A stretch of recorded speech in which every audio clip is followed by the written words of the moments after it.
Hello students, मैं Manoj Agrawal for the NEET classes. Mukhyamantri Abhyuday योजना में आपका स्वागत है।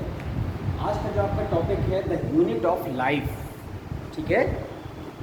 सेल जो है कोशिका, वो जीवन की इकाई है। इसका सेकंड पार्ट हम लेंगे। इससे पहले हम आपको इसके फर्स्ट पार्ट में सेल के बारे में बता चुके हैं कि कैसे यहाँ पर लैटिन वर्ड से ओरिजिन हुई, सेलुला से, ठीक है। सेलुला मीन्स क्या होता है? स्मॉल कंपार्टमेंट होता है। तो सेलुला से ओरिजिन हुई, इसको यूनिट ऑफ लाइफ कैसे माना गया। फिर रॉबर्ट हुक ने इसको डिस्कवर किया, है ना, डेड सेल में देखा। उसके बाद जो है एंटोनियो लिवेनहॉफ ने किसने देखा? लिविंग सेल को सबसे पहले देखा, माइक्रोऑर्गेनिज्म को देखा सेल्फ मेड माइक्रोस्कोप द्वारा। फिर इसके बाद यहाँ पर सेल के टाइप्स बता दिए कि प्रोकैरियोटिक और यूकैरियोटिक होते हैं। प्रोकैरियोटिक के बारे में फुल डिस्क्रिप्शन बता दिया कि कैसे जीनोफोर, उसमें न्यूक्लिक मटेरियल होता है, 70s राइबोसोम होते हैं, ठीक है। उसमें फ्लैजेला होता है, +9+2 का इंटरनल स्ट्रक्चर नहीं पाया जाता है। आज हम पढ़ेंगे यहाँ पर कि यूकैरियोटिक सेल। अभी तक हम इसको पढ़ लेते हैं प्रोकैरियोटिक।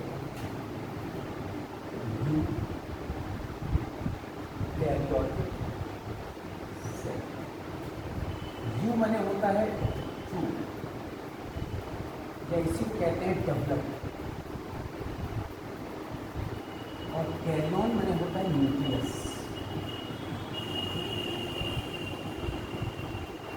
ऐसे कोशिकाएं जिनमें केंद्रक क्या होता है, विकसित होता है, डेवलप्ड होता है, वो क्या कहलाते हैं? यहाँ पर यूकैरियोटिक कहलाती हैं। और यूकैरियोटिक के बारे में आज हम डिटेल डिस्क्रिप्शन पढ़ेंगे। तो यूकैरियोटिक जब हम पढ़ेंगे तो आप सबसे पहले देख लीजिए कि जो यूकैरियोटिक कोशिका होती है, विकसित केंद्रक वाली कोशिका है। केंद्रक विकसित किसमें होता है? Well developed nucleus. ये जो वेल डेवलप्ड न्यूक्लियस है, इसमें 4 भाग होते हैं, हैविंग 4 पार्ट्स। 4 भाग कौन कौन से होते हैं यहाँ पर? एक तो न्यूक्लियर मेम्ब्रेन होती है केंद्रक, दूसरा होता है यहाँ पर न्यूक्लियोलस होता है, हिंदी में केंद्रिका कहते हैं, ठीक है। क्लियर विजन आ रहा है ना? हाँ, ठीक है। न्यूक्लियर मेम्ब्रेन माने केंद्रक कला, ठीक है। फिर उसके बाद न्यूक्लियोलस माने केंद्रिका, ये आरएनए का केंद्र होता है, सेंटर होता है। फिर उसके बाद न्यूक्लियोप्लाज्म होता है, इसके अंदर जो लिक्विड होता है उसको न्यूक्लियोप्लाज्म कहते हैं, हिंदी में कहते हैं केंद्रक द्रव्य। और फिर इसके बाद यहाँ पर क्या होता है? क्रोमैटिन। ऐसी धागे नुमा रचनाएं जो बाद में किसे बदल जाती हैं? यहाँ पर डीएनए बदल जाती हैं, वो क्रोमैटिन पाए जाते हैं। इतनी रचनाएं यहाँ पर यूकैरियोटिक सेल में पाई जाती हैं। प्रोकैरियोटिक में जीवाणु और नीरे हरे शैवाल प्रोकैरियोटिक अगर छोड़ दें तो बाकी सभी कोशिकाएं क्या है? यूकैरियोटिक हैं। मैं पहले यहाँ पर यूकैरियोटिक का स्ट्रक्चर बना।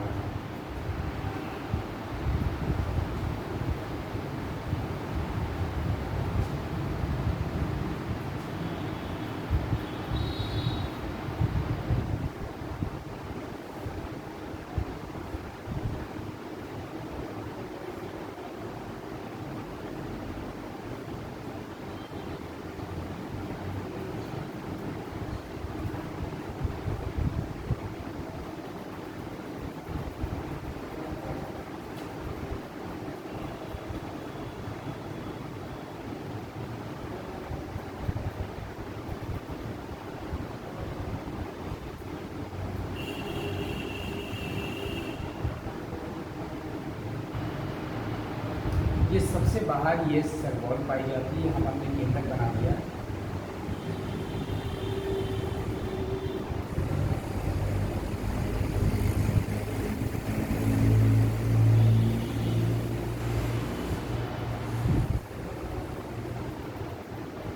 ये न्यूक्लियर मेम्ब्रेन है, दोहरी झिल्ली की रचनाएं हैं।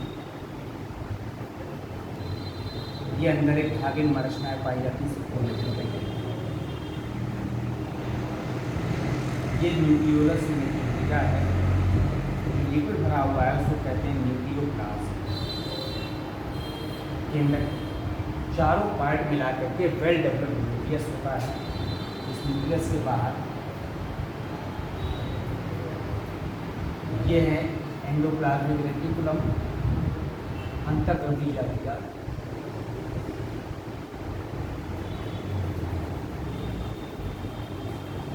बोर्ड में क्लियर विज़न आ रहा है ना बेटा? हाँ ठीक है। फिर उसके बाद इसके ऊपर बाउल की तरह की स्ट्रक्चर पाई जाती है, इसको कहते हैं गोल्जी बॉडी। सबसे बाहर जो स्ट्रक्चर होता है एयर का, इसको क्या कहते हैं यहाँ पर? सेल वॉल, कोस्टल भित्ति कहते हैं। सेल वॉल के बाद जो इनर लेयर होती है वो क्या होती है यहाँ पर? Cell membrane. सेल वॉल की उपस्थिति के कारण इसको प्लांट सेल माना गया है, पादप कोश का।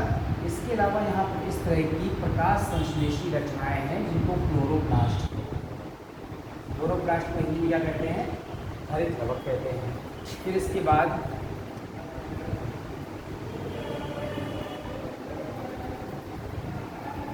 ये माइटोकॉन्ड्रिया है।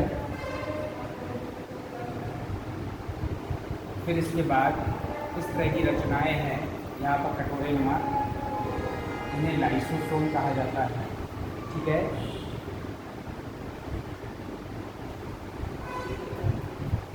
ये वैक्यूल है, रिक्तिका कहलाती है। इस तरह की अनेक रचनाएं और भी पाई जाती हैं। ये यूकैरियोटिक प्लांट सेल है, यूकैरियोटिक प्लांट सेल, यूकैरियोटिक पादप कोश। अब अगर हम कोई यूकैरियोटिक एनिमल सेल बनाना है तो यूकैरियोटिक एनिमल सेल बनाने के लिए आप देखिए बोर्ड में हमने ऐसा स्ट्रक्चर बना दिया।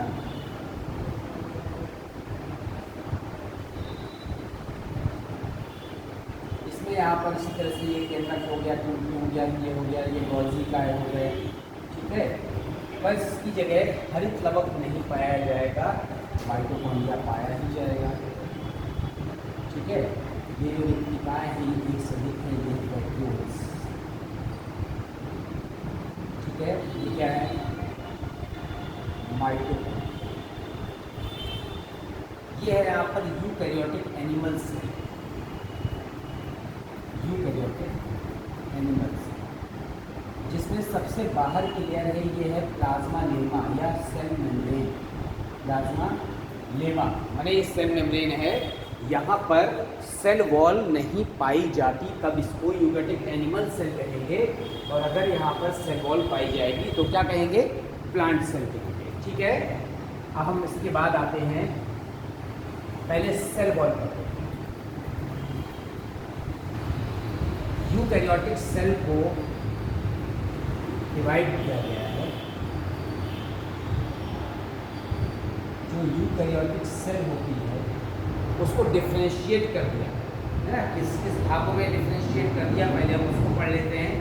तो पहले हम क्या पढ़ लें? यहाँ पर सेल वॉल है, साइटोप्लाज्म है, सेल हेल्स, cell wall, eukaryotic plant cell wall. दूसरा पार्ट साइटोप्लाज्म और तीसरा, तीन पार्ट पाए जाते हैं सेल वॉल, साइटोप्लाज्म और न्यूक्लियस। हम इसमें आते हैं सेल वॉल में आते हैं।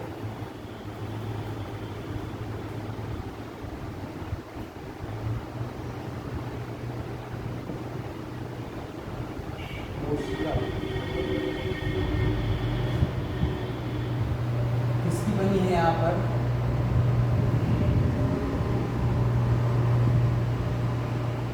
सेलुलोज की बनी होती है यूकैरियोटिक सेल वॉल। आप देखिए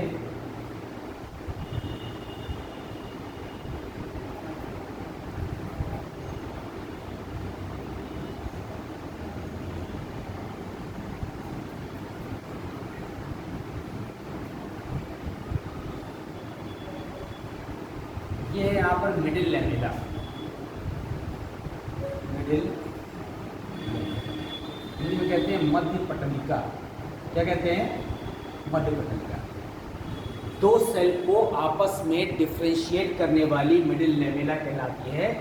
ये outer most layer, outer most layer of cell. उसके बाद जो पदार्थ यहाँ डिपॉजिट हो जाते हैं, जो पदार्थ डिपॉजिट हो जाते हैं उसको यहाँ पर ये कहलाती है प्राइमरी सेल वॉल,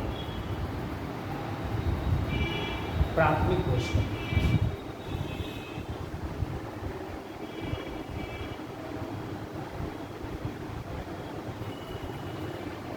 और फिर इसके बाद यहाँ पर जो पदार्थ डिपॉजिट हो जाते हैं उसको कहते हैं secondary cell wall, secondary cell wall, Hindi में कहते हैं द्वितीयक कोशिका। आप देख रहे हैं इसी तरह से यहाँ पर बनता है, ये इसी तरह से यहाँ पर प्राइमरी सेल वॉल है और ये नीचे की तरफ जो है क्या है, ये सेकेंडरी सेल वॉल है। अब मिडिल लेमेला मध्य पटलिका यहाँ की आउटर मोस्ट लेयर है, ठीक है।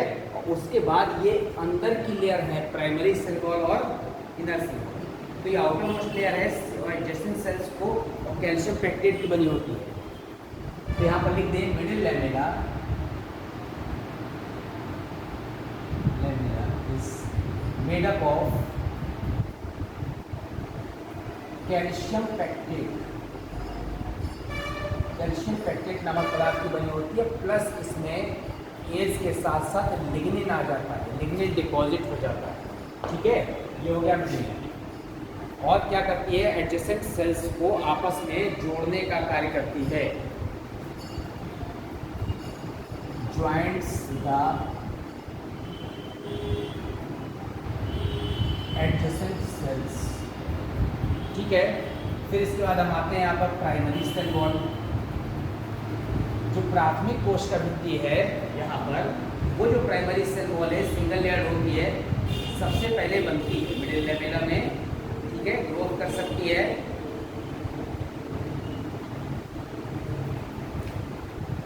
First formed layer on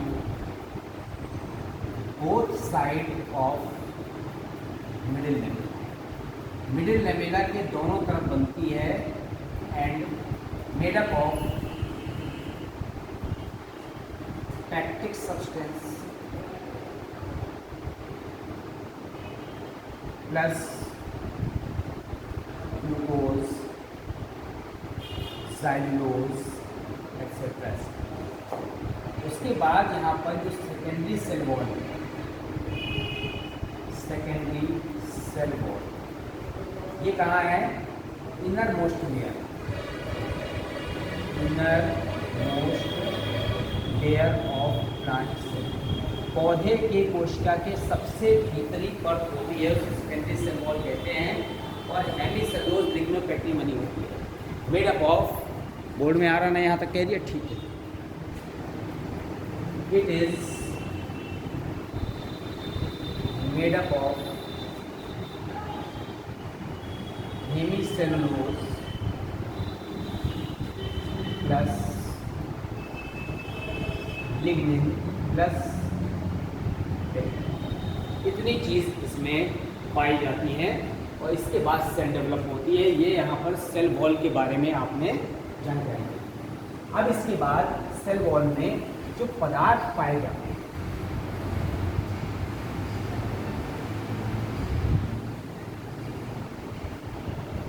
substance, lignin,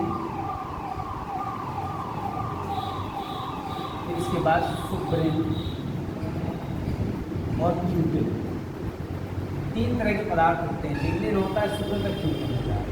ये क्या होता है, ये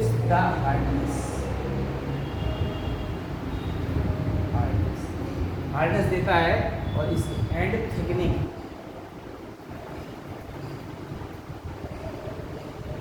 देता है, जिसके कारण से यहाँ पर थिकनिंग कई तरीके हो सकती है। स्पाइरल थिकनिंग हो सकती है, ठीक है, स्क्लेरिफॉर्म हो सकती है, और कैसी हो सकती है, एनुलर, टू जाइलम वेसल्स। इस तरह की थिकनिंग लिग्निन प्रोवाइड करता है। सुब्रिन क्या होता है, ये इम्परमिएबल टू वाटर, वाटर के लिए अपारगम्य होता है, इम्परमिएबल टू, जल के लिए अपारगम्य परत होती है। और जब जल के लिए अपारगम्य होगी तो यहाँ पर सुब्रेन का फंक्शन क्या होगा, फैटी एसिड की डेरिवेटिव होता है और के पाया जाता है, present in car and derivative of fatty acids. Fatty acids का डेरिवेटिव होता है। क्यूटिन क्या होता है, present in cortical part, epidermal, present upon epidermal, and क्या करता है, ये reflects the extra sunlight and also fatty acid derivative. ये भी क्या होता है, फैटी एसिड डेरिवेटिव होता है और एपिडर्मल पार्ट में पाया जाता है और उसके ऊपर और उसको रिफ्लेक्ट करता रहता है। These are the various substance होते हैं। और जो पैक्टिन होते हैं, यहाँ पर एक सब्सटेंस और है, पैक्टिन।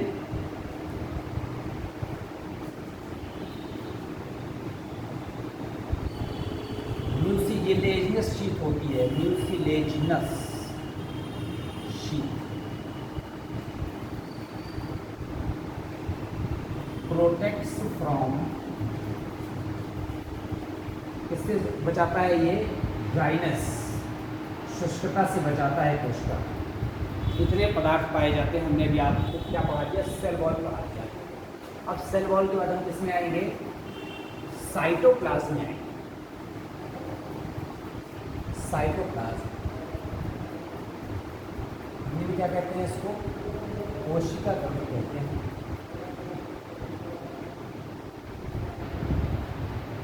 इससे मिलकर बना है साइटोन से, और साइटोन में होता है सेल और प्लाज्म में होता है फ्लूइड।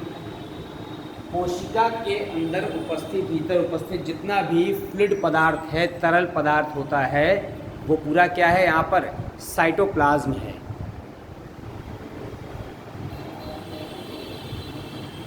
ठीक है। अब ये जो कोशिका के अंदर उपस्थित तरल पदार्थ साइटोप्लाज्म है, इसमें साइटोप्लाज्म में क्या क्या पाया जाता है। एक तो ये मेन लिक्विड पार्ट हो गया, ठीक है।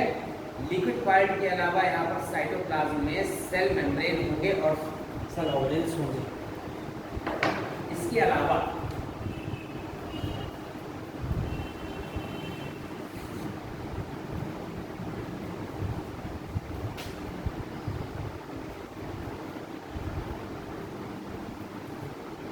Cell membrane and cell organelles, ठीक है। तो कोशिका के अंदर जितना भी मेन पदार्थ होता है उसको प्रोटोप्लाज्म या जीवित पदार्थ कहते हैं।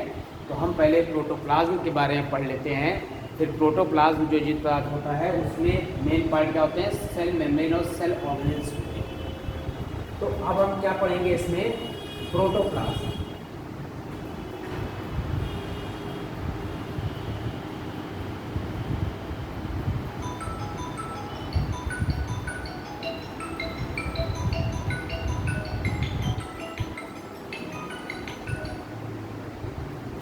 हिंदी में कहते हैं जीव।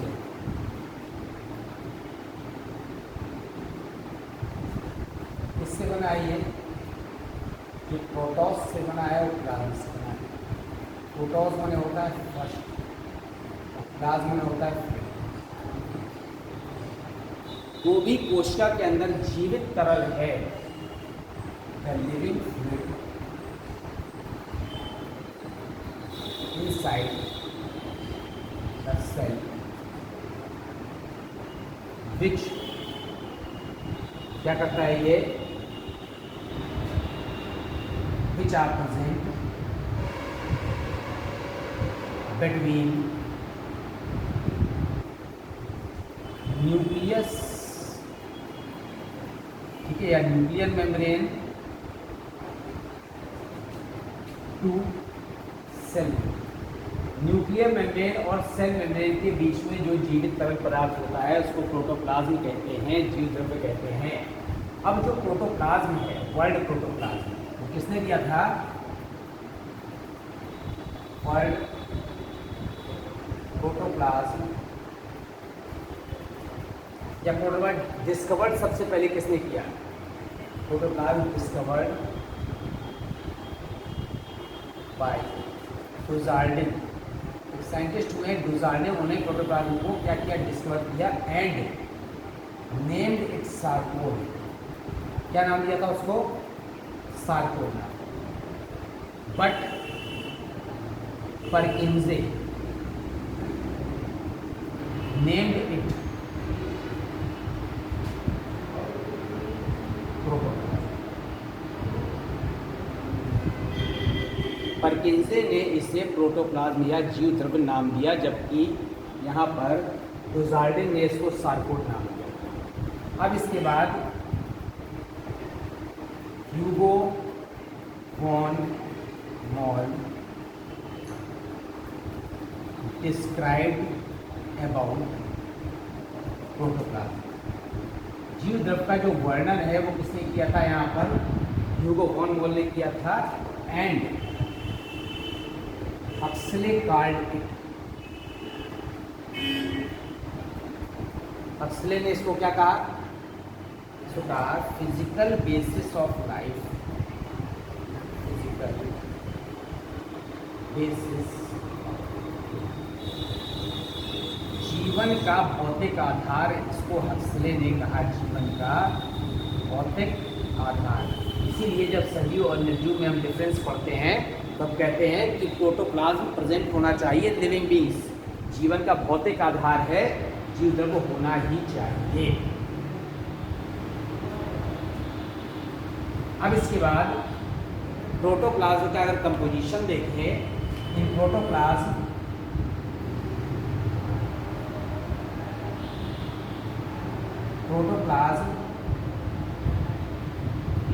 Remain in form of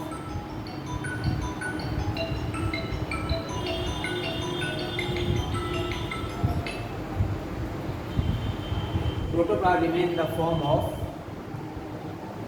crystallocolloid mixture।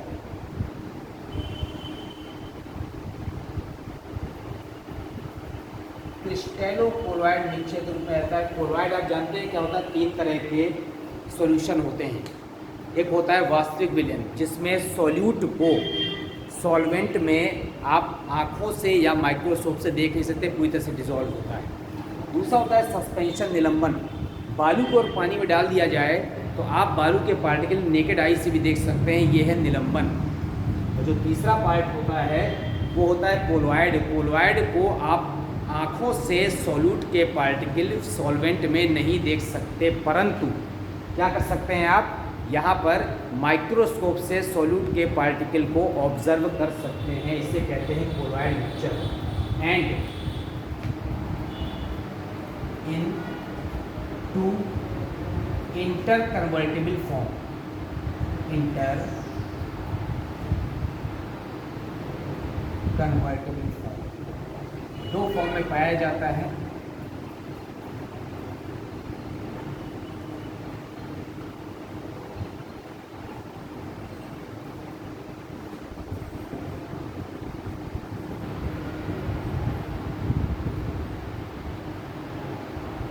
एक होता है सॉल,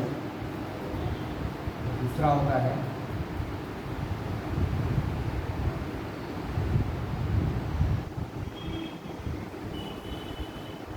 जेल। ये सॉल और जेल नामक 2 इंटर कन्वर्टेबल फॉर्म में पाया जाता है जीव द्रव्य। और जीव द्रव्य क्रिस्टलोकोलॉइड मिश्रण भी है।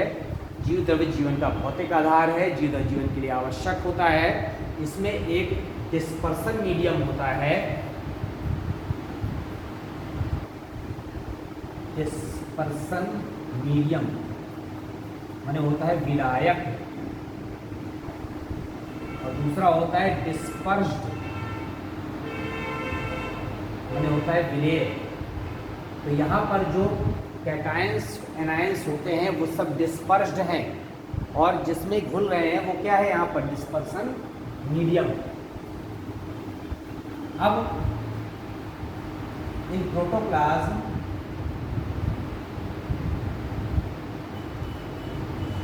approximately 92% जल, approximately 7% protein, approximately 2% lipid, approximately 1% carbohydrate and remains other। कितने तरह के पदार्थ इसमें पाए जाते हैं प्रोटोप्लाज्म में, कार्बोहाइड्रेट भी है, लिपिड भी है, सब है। फिर इसके बाद आप देखेंगे इसमें कि कार्बोहाइड्रेट की परसेंटेज कहीं कहीं लिखी होती है 2, कहीं कहीं लिखी होती है 1, तो वेरी कर सकता है। फिर इसके बाद जो इसमें कैटायन और एनायन होते हैं, कैटायंस कौन कौन से हो सकते हैं? कैटायंस हो सकते हैं इसमें कैल्शियम, मैग्नीशियम, सोडियम, ठीक है ना, कैल्शियम, मैग्नीशियम, सोडियम, ये सब कैटायन के फॉर्म में हो सकते हैं। और एनायन के फॉर्म में क्या हो सकते हैं? एनायन के फॉर्म में हो सकते हैं यहाँ पर सल्फेट, कार्बोनेट्स, क्लोराइड, ठीक है, फास्फेट्स, ये सब यहाँ पर एनायंस के फॉर्म में हो सकते हैं। ये सब प्रोटोप्लाज्म में है चीज़ें। अब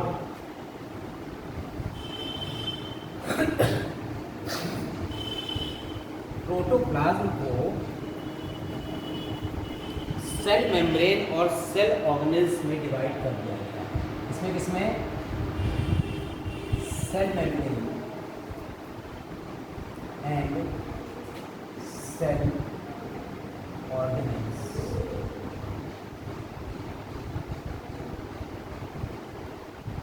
कोशिका कला और कोशिकांग। सेल मेम्ब्रेन क्या है यहाँ पर? कोशिका कला। हम पहले इसको पढ़ेंगे, सेल मेम्ब्रेन को, कोशिका कला। कोशिका द्रव्य को बहने से रोकने वाली झिल्ली, कोशिका द्रव्य को बहने से रोकने वाली झिल्ली क्या कहलाती है यहाँ पर? कोशिका कला कहलाती है।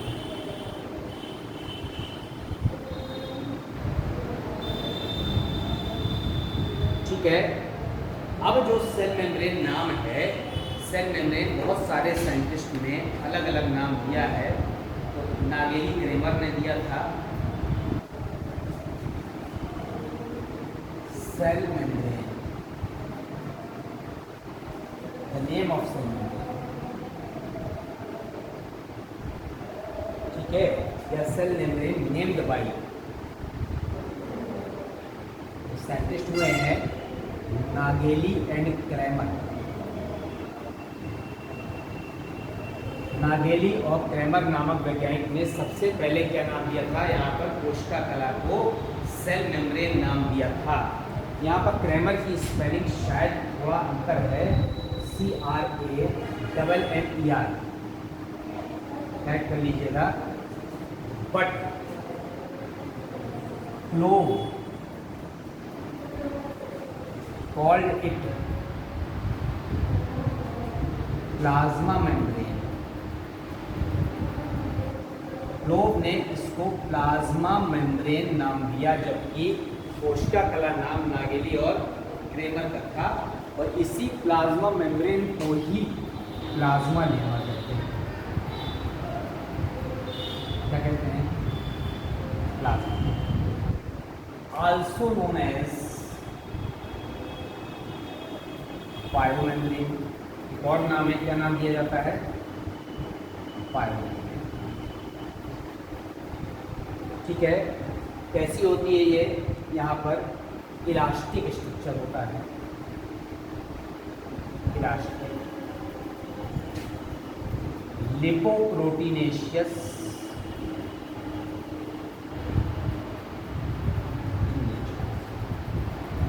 नेचर में लिपोप्रोटीनेशियस नेचर की होती है, ठीक है, and found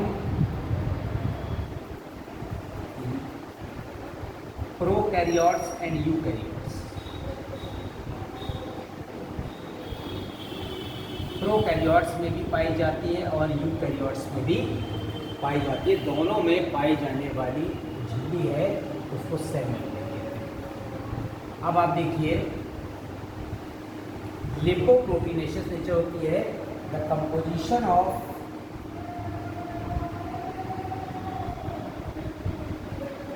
cell membrane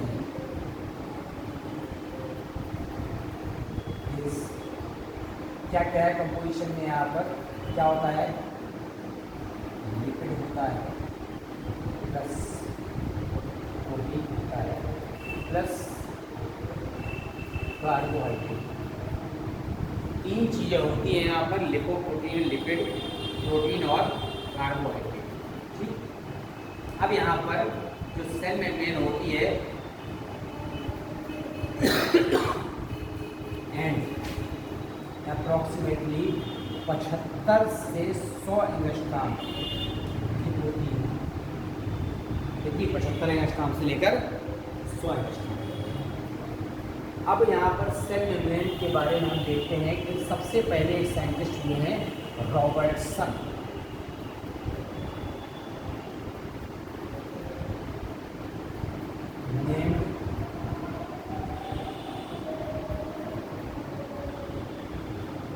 cell membrane इस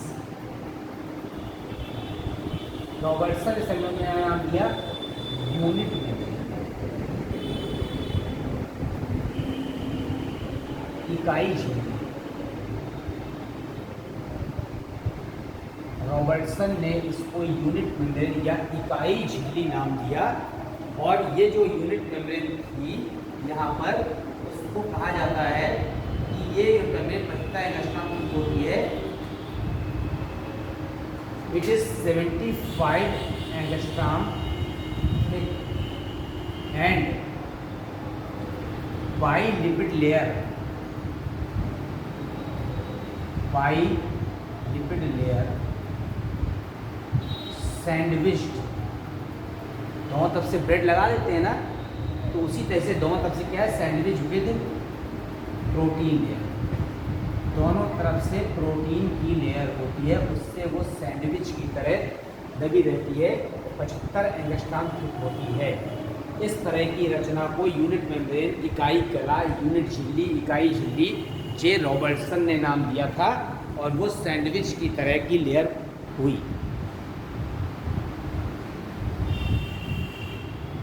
ठीक है, अब इसके बाद सेल मेम्ब्रेन के बारे में अलग अलग साइंटिस्ट ने अपनी अलग अलग व्यूज़ दिए हैं, लेकिन यहाँ पर एक व्यू है, but this membrane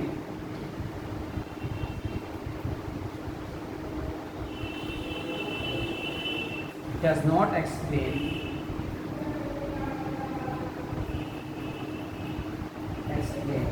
the elastic and selective nature, elastic and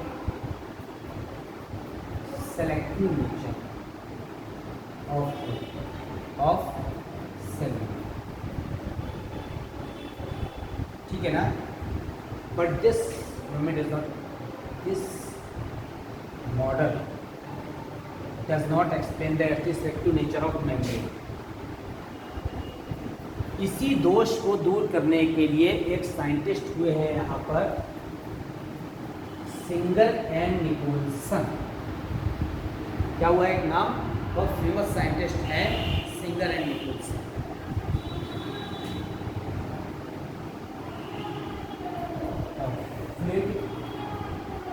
mosaic model of plasma membrane proposed by Singer and scientist हुए सिंगर और निकोलसन, उन्होंने fluid mosaic model plasma membrane का दिया, ठीक है, which fully explains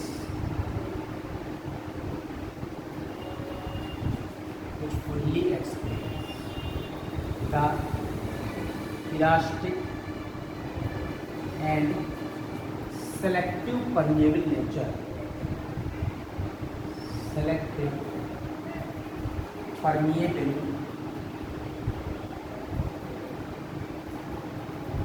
nature of plasma membrane का elastic और selective permeable विभेदी पारगम्य प्रकृति फ्लूइड मोज़ेक मॉडल जो सिंगर और निकोलसन ने दिया था उसके द्वारा एक्सप्लेन की गई। यहाँ पर क्या होता है कि सिंगर और निकोलसन का मॉडल है, इस सिंगर और निकोलसन के मॉडल के अनुसार इस जगह पर ये लिपोप्रोटीन का बना होता है और मोज़ेक अपीयरेंस होता है। According to fluid mosaic model,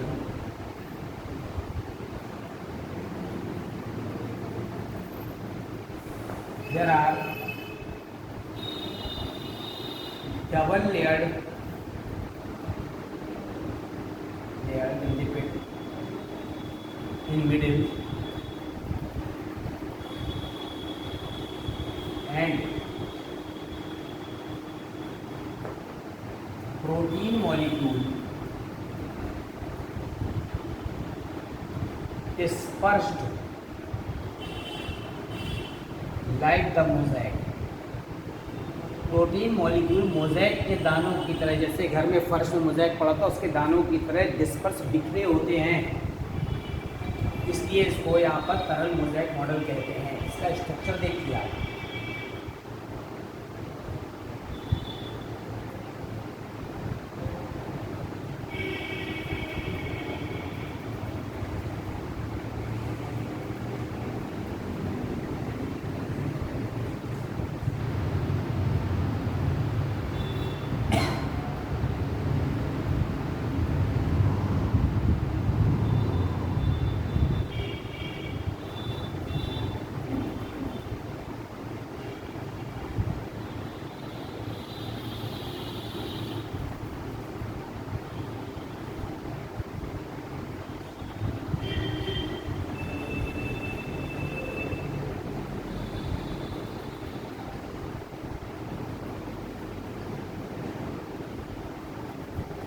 ठीक है। This is the lipid bilayer, bilayered lipid. ये जो बाइलेयर लिपिड है इसमें ये है यहाँ पर हाइड्रोफिलिक टेल,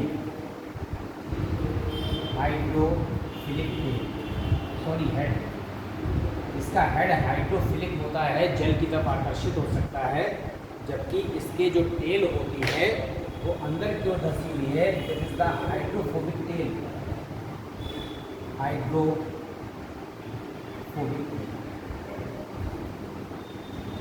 ये there are two types of protein. This is the integral protein, also called the intrinsic protein.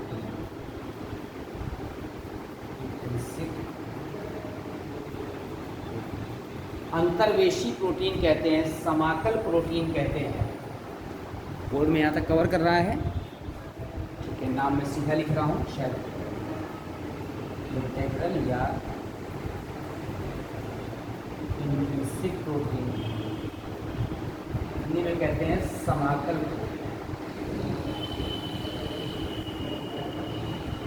And this is the peripheral protein या एक्सट्रिंसिक प्रोटीन।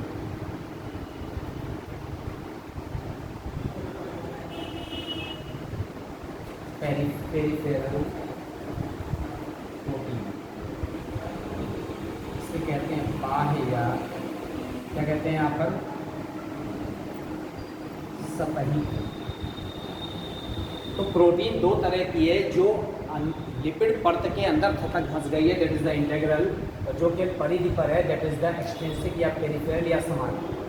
बट अब अगर प्रोटीन पर यहाँ पर इस जगह पर कार्बोहाइड्रेट के अणु लगे हैं, that is the glycoprotein. Protein में क्या जुड़ा हुआ है? कार्बोहाइड्रेट। तो नाम क्या पड़ा है? ग्लाइकोप्रोटीन। यहाँ पर लिख सकते हैं कार्बोहाइड्रेट प्लस प्रोटीन। और अगर लिपिड में अगर कार्बोहाइड्रेट लगा होगा तो उसे कहेंगे यहाँ पर ग्लाइकोलिपिड। जो ग्लाइकोलिपिड है ये है कार्बोहाइड्रेट प्लस लिपिड। इस तरह की रचना तरल मोज़ेक मॉडल कहलाती है, जहाँ पर ग्लाइकोलिपिड और ग्लाइकोप्रोटीन जैसे पदार्थ सेल आइडेंटिफिकेशन में सहायता करते हैं, कोशिका की पहचान में। द ओरिएंटेशन ऑफ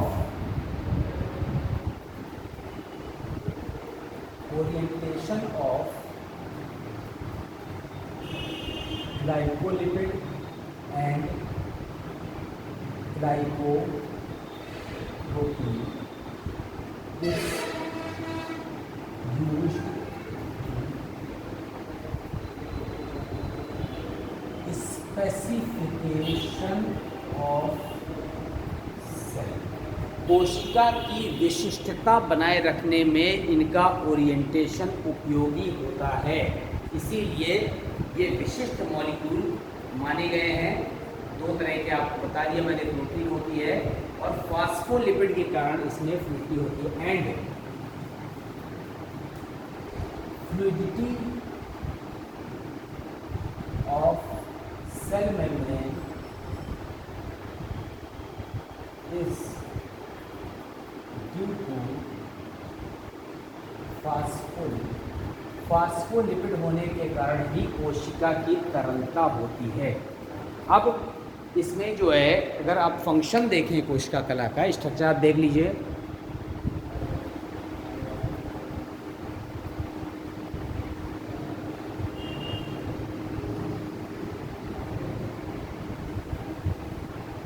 क्या बना है? Function.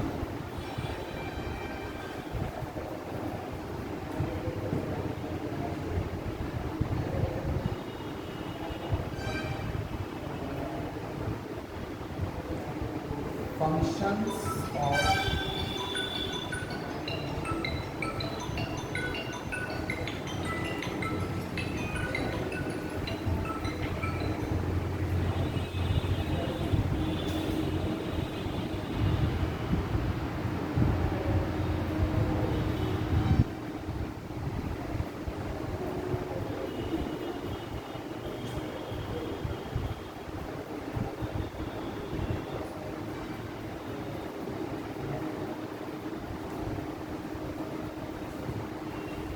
functions of plasma membrane।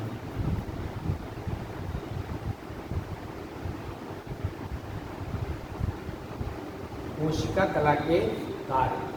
सबसे पहले जो इम्पोर्टेंट कार्य है इसका वो है पैसिव ट्रांसपोर्ट ऑस्मोसिस। ठीक है, osmosis, diffusion of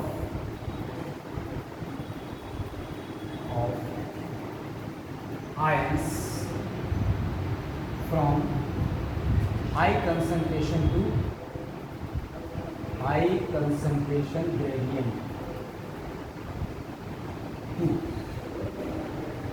low concentration। ये विसरण क्रिया परासरण क्रिया, इसमें जो है वो डिफ्यूजन होता है। तो ये जो ऑस्मोसिस है और डिफ्यूज़न है, दोनों हो सकता है यहाँ पर। तो परासरण में क्या होता है, एक बीच में क्या पाई जाती है, यहाँ पर विभेदी पारगम्य झिल्ली होती है, जिसमें कम विलेय सांद्रता से अधिक विलेय सांद्रता की ओर पदार्थों का स्थानांतरण होता है, transfer of materials.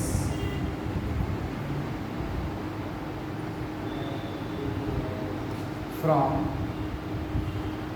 low solute concentration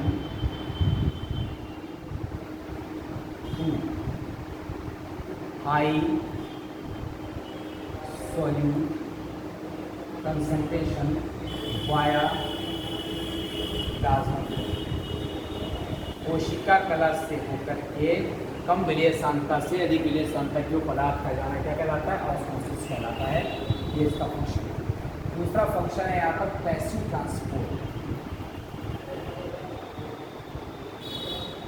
क्या होता है? Passive transport. पैसिव मतलब है निष्क्रिय परिवहन। तो पैसिव ट्रांसपोर्ट क्या होगा यहाँ पर?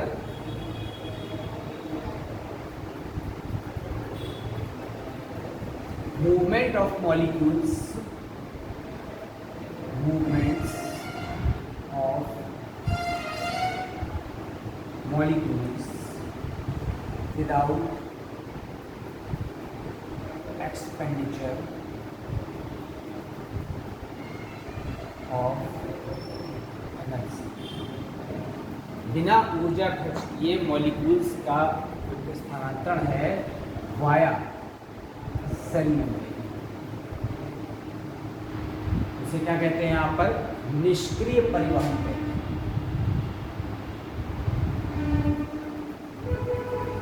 अब जो एक्टिव ट्रांसपोर्ट होता है उसमें क्या होगा? एक और पार्ट है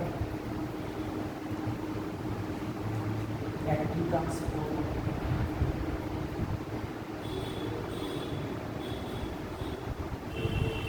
सक्रिय परिवहन।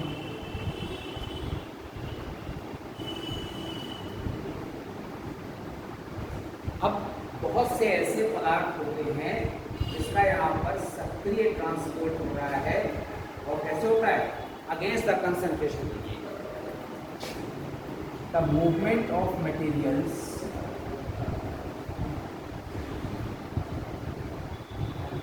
Against the concentration gradient with use of energy via cell membrane। कोशिका कला से होकर ऊर्जा खर्च करके पदार्थों का कंसंट्रेशन ग्रेडियंट माने विसरण सांद्रता के या जो सांद्रता है उसके विपरीत मूव करना एक्टिव ट्रांसपोर्ट या सक्रिय परिवहन कहलाता है। ये भी इसका एक इम्पॉर्टेंट फंक्शन है प्लाज्मा मेम्ब्रेन का। और जैसे ही कोई क्षतिग्रस्त पार्ट होता है ये फिर से क्या करती है? Power of repairing, power of regeneration. Regeneration की क्षतिग्रस्त पार्ट को फिर से बना लेने की क्षमता होती है यहाँ पर क्षतिग्रस्त भाग का पुनर्निर्माण। इतने सारे फंक्शन प्लाज्मा मेम्ब्रेन के हैं। तो हमने अभी आपको प्लाज्मा मेम्ब्रेन के बारे में डिटेल डिस्क्रिप्शन बता दिया। आपने आप प्लाज्मा मेम्ब्रेन पढ़ लिया, उसका फिर मोज़ेक मॉडल पढ़ लिया। फिर हम आते हैं यहाँ पर एंडो मेम्ब्रेनस सिस्टम। ठीक है, सेल ऑर्गेनेल्स।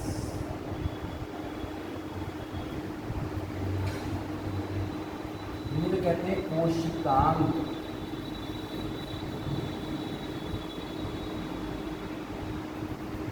इसी से बनता है एंडोमेम्ब्रेनस सिस्टम। कोशिका कला के अंदर जो विभिन्न प्रकार की रचनाएं उपस्थित है उसे एंडोमेम्ब्रेनस सिस्टम कहते हैं। अब ये जो एंडोमेम्ब्रेनस सिस्टम है ये यूनिट मेम्ब्रेन हो सकती है, डबल मेम्ब्रेन हो सकती है। जैसे अगर न्यूक्लियस के चारों ओर अराउंड न्यूक्लियस तो क्या बनेगा यहाँ पर? Nuclear membrane.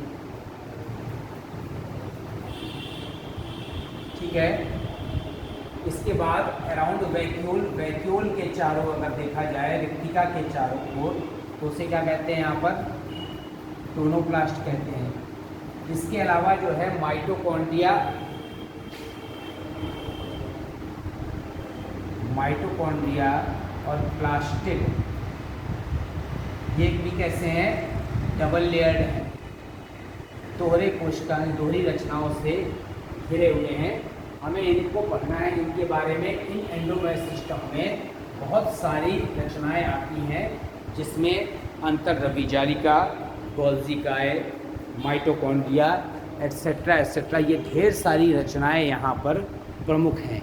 ठीक है, तो जो सेल और इस कोशिकांग है उसमें जो सबसे इम्पोर्टेंट पार्ट है यहाँ पर, वैसे तो सभी इम्पोर्टेंट हैं, अगर तो कौन कौन से होते हैं यहाँ पर, एंडोप्लाज्मिक रेटिकुलम,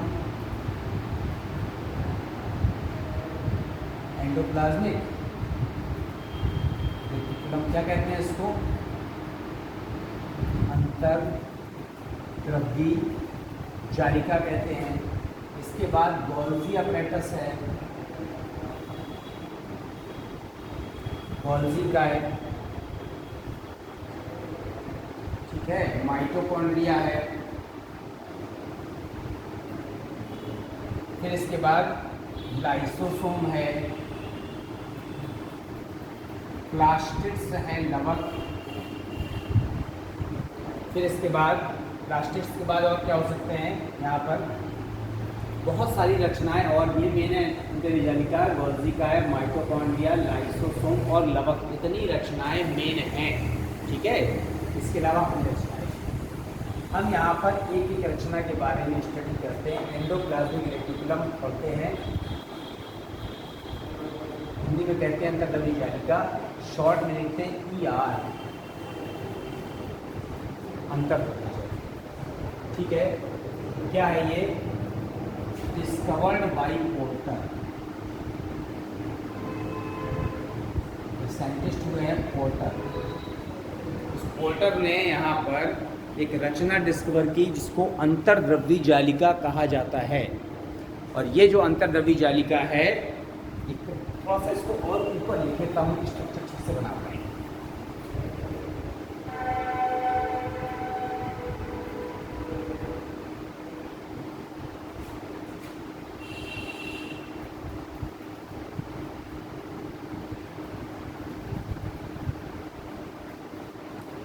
यूकैरियोटिक कोशिका में उपस्थित होता है,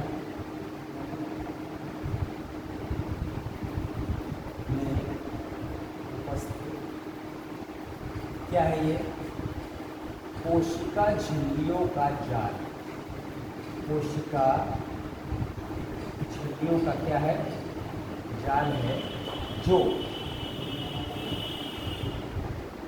कोशिका को कंकालीय ढांचा,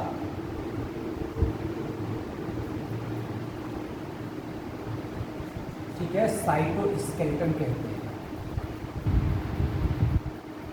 तो कोशिका को कंकालीय ढांचा प्रदान करता है। जैसे हमारे बॉडी को अंदर से हड्डियों का जो नेटवर्क है ना, कंकाल तंत्र, उसके ऊपर मांस चढ़ा हुआ है, तो ये जो कंकालीय ढांचा है इसमें हड्डियों का नेटवर्क है। अगर ये नेटवर्क ना होता तो सारा मांस ऐसे लोथड़ा बन के एक जगह गिर जाता। तो उसी तरह से कोशिका के चारों अंदर जो है एक झिल्लियों का जाल है, उसको कंकालीय ढांचा, कोशिका का कंकालीय ढांचा कहते हैं। और इसका नाम अंतर्द्रव्यी क्या रखा गया है, अंतर्द्रव्यी माने कोशिका द्रव्य के अंदर और जाल की तरह की रचनाएं, इसे नाम पड़ा है एंडोप्लाज्मिक रेटिकुलम।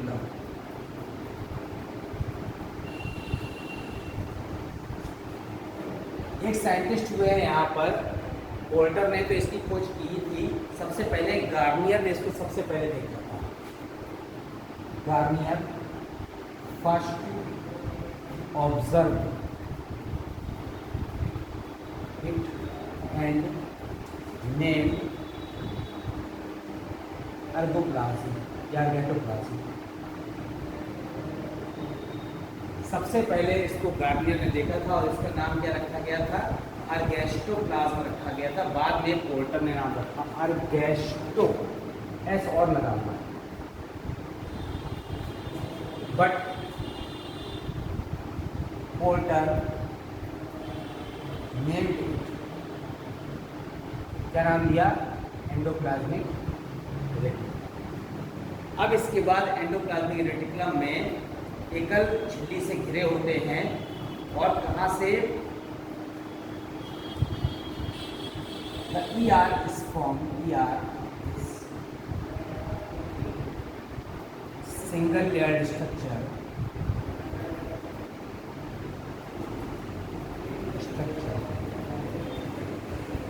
formed by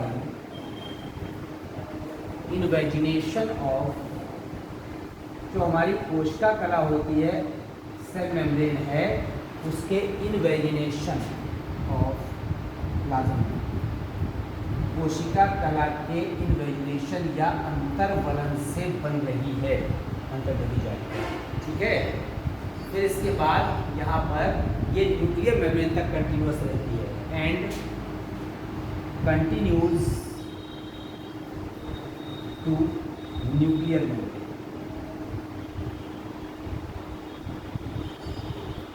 कोशिका कला से केंद्रक कला तक की इन्वेजिनेशन से बनने वाली जो सघन रचना है उसको यहाँ पर अंतर्द्रव्यी जालिका कहा जाता है। ठीक है, अब अंतर्द्रव्यी जालिका में 3 तरह की रचनाएं होती हैं। ठीक है, कैसी रचना होती है? Consist 3 shape, cisternae consist of 3 shapes.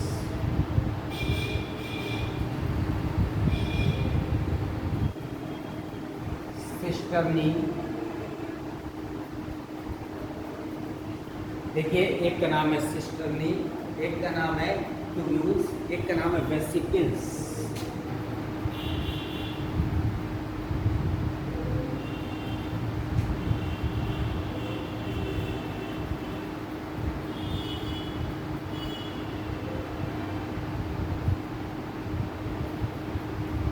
These are the cisternae.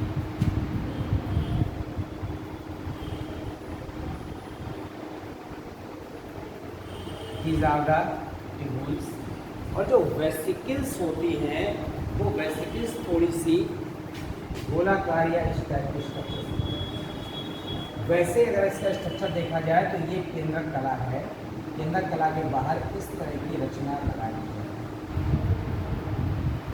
ये है यहाँ पर nuclear membrane,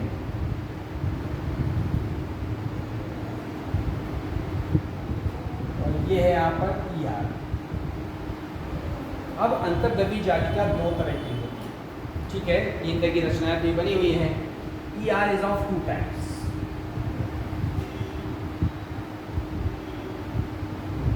ER is of 2 types. कौन सा? एक होता है यहाँ पर RER और दूसरा होता है SER, rough endoplasmic reticulum. Hindi में कहते हैं कणिका में अंतर्द्रव्यी जालिका ड्यू टू राइबोसोम। राइबोसोम के कण पाए जाते हैं, इसीलिए वो खुरदरी दिखाई देती है उसकी सतह। क्या है ये राइबोसोम? इसलिए इस मेम्ब्रेन को कहते हैं यहाँ पर RER।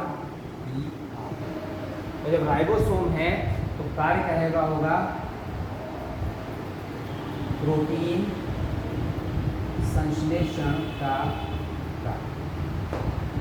SER का पूरा नाम रखा स्मूथ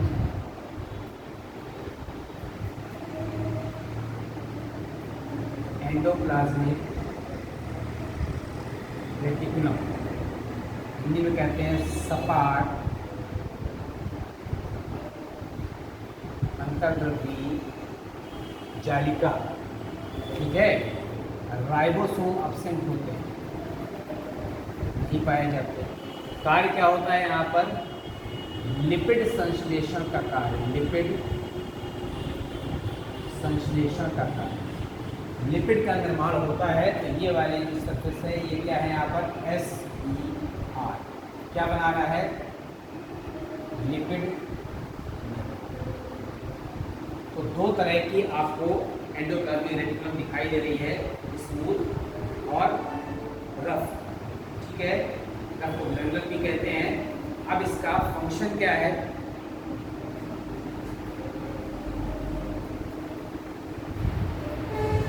क्या हुआ फंक्शन,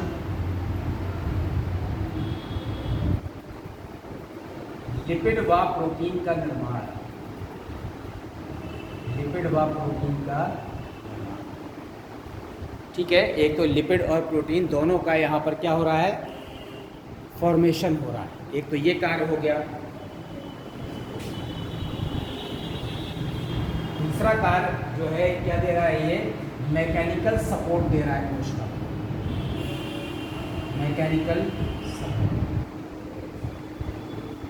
मैकेनिकल सपोर्ट दे रहा है कोशिका को।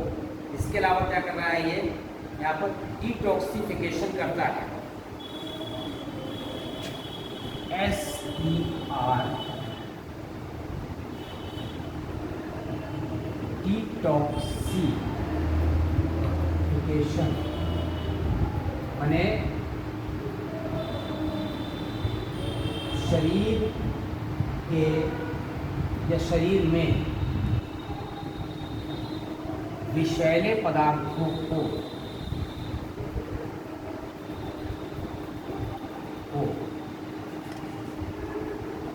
निष्क्रिय करता है,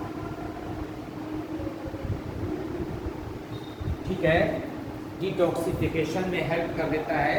और इसके अलावा क्या होता है, केंद्रक कला के निर्माण में सहायक होता है। केंद्रक कला, अगर कहीं पर जो है कोशिका कला अगर कोई डैमेज हो जाती है, स्पेशली केंद्रक कला, तो केंद्रक कला के निर्माण में सहायक। तो आज हमने आपको कोशिका में यूकैरियोटिक कोशिका के बारे में बताया कि यूकैरियोटिक कोशिका क्या होती है, विकसित जीवों में पाई जाती है। यू माने होता है वास्तविक या डेवलप्ड, कैरियन माने होता है न्यूक्लियस। तो विकसित जीवों में जो है जितने एनिमल और प्लांट्स है, प्रोकैरियोटिक को छोड़कर सभी यूकैरियोटिक होते हैं। यूकैरियोटिक कोशिका में 3 भाग होते हैं, सेल वॉल होती है, उसके बाद साइटोप्लाज्म होता है, उसका न्यूक्लियस होता है। सेल वॉल प्लांट सेल में पाई जाती है, हमने आपको बता दिया कोशिका भित्ति सेलुलोज की बनी होती है। अगर उसका इंटरनल स्ट्रक्चर देखते हैं तो मिडिल लेमेला सबसे बाहर होती है, कैल्शियम पेक्टेट की बनी होती है। फिर प्राइमरी सेल वॉल बनती है, उसमें यहाँ पर जाइलोज और ग्लूकोज इस तरह के सब्सटेंस पाए जाते हैं। फिर उसके बाद उसके बाहर अंदर की तरफ बनती है सेकेंडरी सेल वॉल, द्वितीय कोशिका भित्ति, सबसे इनर लेयर होती है कोशिका की प्लांट सेल की, वो हेमी सेलुलोज और पेक्टेट की बनी होती है। फिर सेल वॉल इनलास्टिक होती है, जल के लिए अपारगम्य हो जाती है। उसके बाद हम आते हैं यहाँ पर प्रोटोप्लाज्म में। तो सब पहले अगर साइटोप्लाज्म देखें तो कोशिका तरफ में जितनी भी रचनाएं हैं उसमें मेन पार्ट है प्रोटोप्लाज्म। कोशिका के अंदर समस्त जैविक पदार्थ को प्रोटोप्लाज्म कहते हैं। डुजार्डिन ने खोजा था और इसने परकिंसन ने नामकरण दिया था, ह्यूगो वॉन मॉल ने वर्णन किया था और हक्सले जीवन का भौतिक आधार कहा था। 90 से 92% प्रोटीन होती है, बाकी 90 से 92% क्या होता है, जल होता है। बाकी यहाँ पर क्या होता है, शेष प्रोटीन होती है, लिपिड कार्बोहाइड्रेट होते हैं, DNA RNA होते हैं, एनायन हो सकते हैं, कैटायन हो सकते हैं, ठीक है। ये कितने पदार्थ पाए जाते हैं, जीवन का भौतिक आधार कहलाता है। फिर उसके बाद हम यहाँ पर सेल मेम्ब्रेन में आ गए। कोशिका कला, कोशिका द्रव को बहने से रोकने वाली कला, यूनिट मेम्ब्रेन भी कहलाती है। प्लोक ने इसको प्लाज्मा मेम्ब्रेन नाम दिया था। फिर इसके बाद रॉबर्टसन ने पहले इसके बारे में बताया। रॉबर्टसन के बाद जो सिंगर और निकोलसन आए, उन्होंने इसका फ्लूइड मोज़ेक मॉडल स्पष्ट स्ट्रक्चर दिया कि ये लिपिड प्रोटीन की बनी होती है, जिसमें लिपिड की 2 आणविक परत बीच में होती हैं, दोनों तरफ 2 तरह की प्रोटीन होती है, बाय प्रोटीन और समाकर प्रोटीन, ठीक है। फिर इसमें ग्लाइकोलिपिड और ग्लाइकोकैलिक्स और जो है ग्लाइकोप्रोटीन नामक ओरिएंटेशन लगे होते हैं जो कोशिका की पहचान में सहायक होते हैं। फिर उसके बाद हम आ गए यहाँ पर इसमें कोशिकांगों के बारे में। कोशिकांग में हमने देखा कि बहुत सारे कोशिकांग होते हैं, एंडोमेम्ब्रेनस स्ट्रक्चर होते हैं, कुछ एकल झिल्ली से घिरे हैं, कुछ दोहरी झिल्ली से घिरे हैं। आज हमने आपको उसमें एंडोप्लाज्मिक रेटिकुलम अंतर्द्रव्यी जालिका के बारे में बताया और ये वर्णनतरी जालिका के बारे में जो कोशिका को ढांचा प्रदान कर रही है, लिपिड प्रोटीन का निर्माण कर रही है, मैकेनिकल सपोर्ट दे रही है, डिटॉक्सिफिकेशन कर रही है, केंद्रक कला का निर्माण कर रही है, केंद्रक कला से जुड़ी होती है। 2 प्रकार की होती है, RER और SER। RER में राइबोसोम उपस्थित होते हैं, SER में राइबोसोम नहीं होते हैं। ये जितना भी स्ट्रक्चर आपको बताया मैंने, आप इसको डिटेल में देख लीजिए और इसमें आप पूछना हो